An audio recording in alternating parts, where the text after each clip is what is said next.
Bisan mas dako na ang kahigayunan sa mga tinun-an sa pampublikong tunghaan sa dakbayan sa Lapu-Lapu nga mahiligon sa arts nga mo-excel pa sa ilang field ug mulambo pa sa natad nga ilang gipili. Kini human gibuksan ang upat ka andana'ng Arts and Design Building sa Luok National High School. Ani ang report.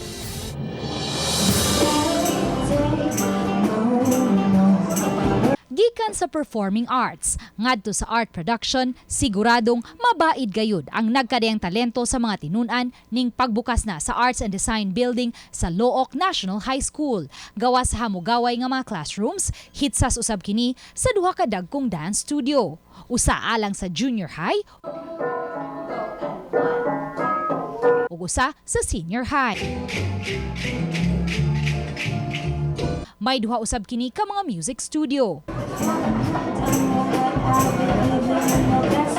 Ug usa ka art studio.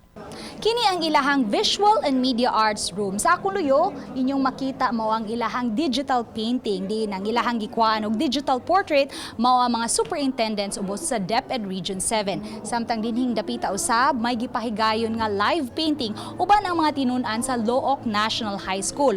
Ug sa luyo, makita ang gallery sa output sa mga tinun-an gikan sa miaging semester hangtod karong tuiga. Samtang sa 4th floor, nahimutang ang audience hall ug theater room. Usa sa mga graduates sa Luok School for the Arts, si Centrina Tamala, kansang talento sa traditional ug digital arts, mas nabansay ug may mga kliyente na siya abroad. Ning katapusang adlaw sa kasaulugan sa Arts Month, formal nga gibuksan ang bagong upat ka andana'ng Arts and Design Building sa Luok National High School. Mga school heads sa nagkadayang tunghaan Locop Region 7 ug mga opisyal sa DepEd 7 mitambong sa maong kalihukan.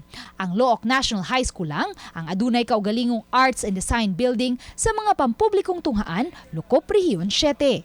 Matod ni Lapu-Lapu City Mayor Junard Ahong Chan, 80 milyones pesos ang gigahin aron mapabarog ang maong school building gikan sa Special Education Fund. We already allocated budget for this year for the second phase, for the air condition, for the equipments and also the elevator. Sa pagkakaroon, 48 pa lang ang mga tinun-an sa Arts and Design. Gipasigarbo usab sa principal sa Luok Senior High School nga gawa sa ilang mga amenities, may siyam usab sila ka mga magtutudlo nga ni graduar sa Masters of Arts in Applied Arts and Design didto sa Taiwan.